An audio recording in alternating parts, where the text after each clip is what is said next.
Pemirsa, ratusan buruh dari berbagai serikat pekerja hari ini kembali berunjuk rasa menolak kenaikan harga BBM di kawasan industri Cigondewa, Kota Cimahi, Bandung Barat, Jawa Barat. Ya pemirsa, masa buruh long march menuju gedung DPRD Kota Cimahi.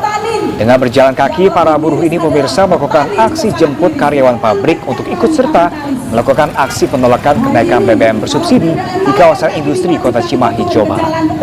Aksi jemput ini sebagai bentuk solidaritas kaum buruh dengan mengirimkan sejumlah perwakilan buruh untuk ikut berdemo. Aksi long march berjalan kaki menuju gedung DPRD Kota Cimahi mendapatkan pengawalan ketat aparat kepolisian Polres Cimahi. Dalam aksi unjuk rasa ini, pemirsa, ratusan buruh menolak kenaikan harga BBM dan menaikkan upah buruh serta menolak Omnibus Law.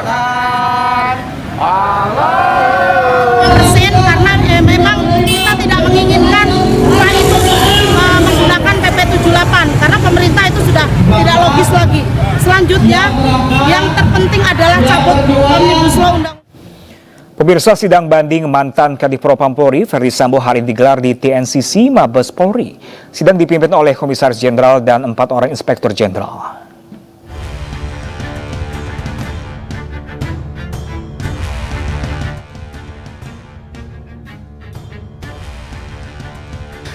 Sidang banding mantan Kadif Propam Polri Ferdi Sambo hari ini akan digelar Komisi Etik Polri usai merampungkan pemeriksaan dan meneliti berkas banding yang diajukan oleh Ferdi Sambo.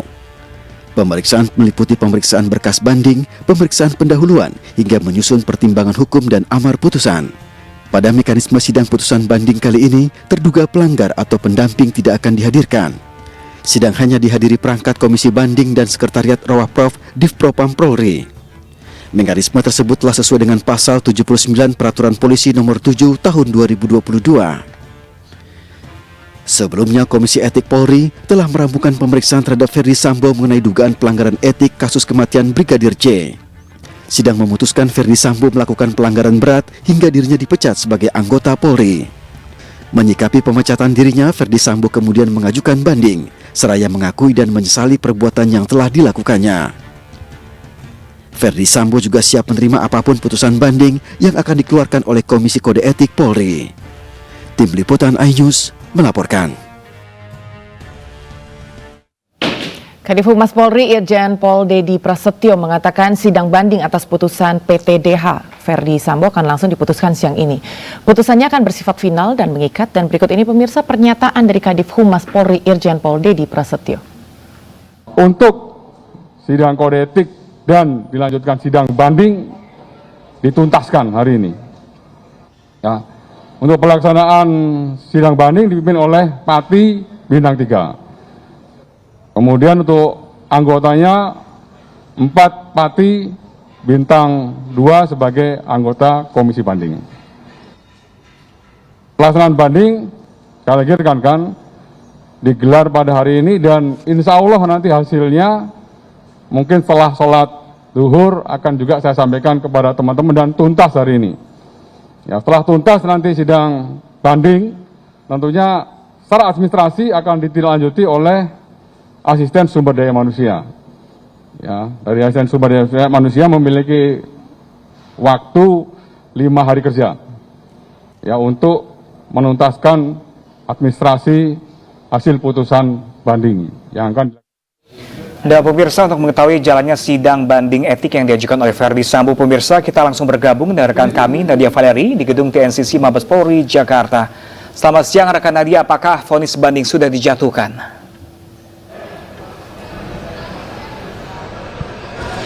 Ya, selamat siang Pram, Anggi dan Jawa Merasa. Untuk sidang banding terhadap putusan pemberhentian tidak dengan hormat ataupun PTDH atas putusan sidang etik Irjen Ferdi Sambo tadi sudah dimulai pada pukul 10 pagi waktu Indonesia Barat, di mana hari ini untuk sidang banding tidak digelar di ruang sidang, melainkan di ruang rapat Divisi Propam Polri di gedung TNCC Mabes Polri Jakarta Selatan. Untuk mekanisme sidang banding ini, Pram, Anggi dan Jawa Merasa, memang berbeda dengan persidangan etik Irjen Ferdi Sambo sebelumnya, di mana hari ini terduga pelanggar maupun pendamping tidak dihadirkan atau ataupun diikut sertakan dalam pelaksanaan sidang banding. Dan untuk mekanismenya hanya dilakukan rapat antar Komite Banding Polri yang pada hari ini diketuai oleh Inspektur Pengawasan Umum Polri Komjen Pol Agung Budi Marioto dan juga dihadiri oleh 4 orang perwira tinggi Polri bintang 2 ataupun berpangkat Inspektur Jenderal Polisi. Adapun untuk pembahasan dalam rapat antar Komite Banding Polri ini ada sejumlah yang berkas yang akan dibahas oleh para Komite Banding Polri, diantaranya yakni berkas-berkas terkait dengan tuntutan dan juga persangkaan untuk Irjen Verdi Sambo, kemudian juga hasil putusan sidang etik sebelumnya dan juga memori banding yang sudah diserahkan Verdi Sambo terhadap Komite Banding Polri. Berdasarkan hasil wawancara kami tadi dengan Kadif Humas Polri, Irjen Pol Dedi Prasetyo, beliau memastikan bahwa hari ini Komite Banding Polri akan langsung menuntaskan sidang banding terhadap Irjen Verdi Sambo dan rencananya untuk hasil putusan sidang banding sudah dapat diumumkan kepada publik siang hari nanti. Selain itu, Kadif Humas Polri, Irjen Dedi Prasetyo juga memastikan bahwa putusan sidang banding Irjen Verdi Sambo ini akan bersifat final dan juga mengikat, artinya tidak ada lagi upaya hukum yang dapat dilakukan oleh Irjen Verdi Sambo terkait hasil putusan sidang banding hari ini. Ya, Pram, Anggi. Baik, Nadia Valeri, terima kasih. Kami akan menunggu seperti apa hasil dari putusan sidang siang hari ini. Terima kasih Nadia Valeri untuk informasinya. Selamat bertugas kembali. Pemirsa, Gubernur DKI Jakarta Anies Baswedan meresmikan Taman Marta Tiahahu di sekitar Komplek Pusat Perbelanjaan, Terminal Bus dan Stasiun MRT Blok M, Jakarta Selatan. Ya, pemirsa, Taman Literasi Marta Christina Tiahahu ini akan dijadikan sebagai ruang baca, berkreativitas, dan bertukar ide.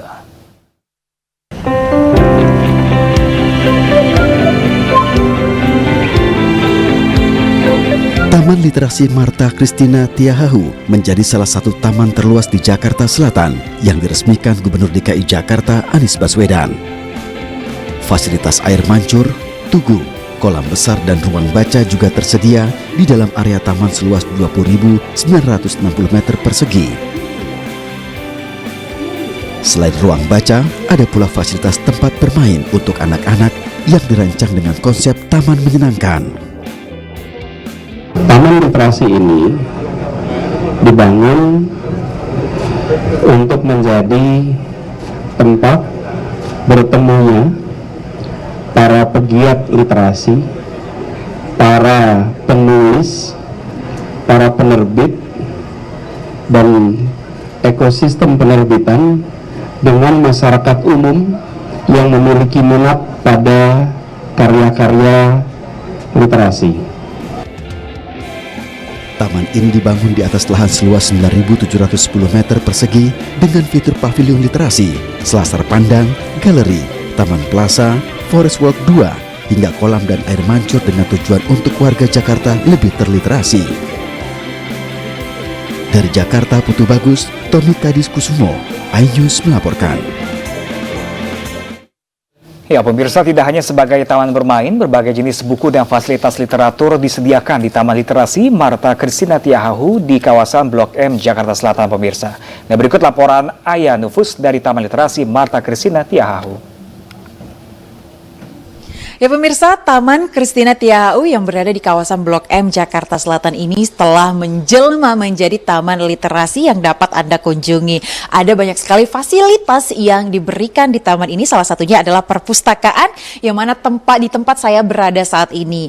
Nah, dari pantauan kami ini kami melihat ada sejumlah buku-buku yang sangat menarik yang nantinya bisa dibaca oleh para pengunjung yang datang ke Taman Literasi ini. Nah, selain perpustakaan ada pula titik baca yang mana nantinya pengunjung dapat melakukan scan barcode untuk mendapatkan buku digital yang bisa langsung dibaca dari smartphone Anda. Nah, selain itu juga ada pavilion-pavilion lainnya yang mana ini menghadirkan sejumlah fasilitas untuk anak bermain, kemudian juga kuliner. Nah, selain itu pengunjung juga dapat melakukan swafoto karena Taman Literasi ini terdiri dari 2 lantai, yang mana di lantai kedua nantinya para pengunjung dapat berinteraksi dan juga bersantai dengan melakukan banyak sekali swafoto. Dan selain itu ada juga fasilitas bermain lainnya yang berada di Taman Literasi ini. Nah, selain itu pemirsa, tempat ini juga menjadi kawasan yang sangat mudah sekali diakses karena bersebelahan langsung dengan Terminal Transjakarta dan juga MRT yang ada di kawasan Blok M ini.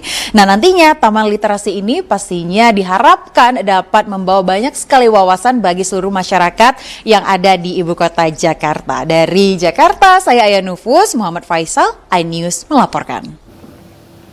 Pemirsa, meski ditutup permanen, warga London bersikeras ikuti antrian untuk melihat peti jenazah Ratu Elizabeth. Selengkapnya sesaat lagi, tetaplah bersama kami.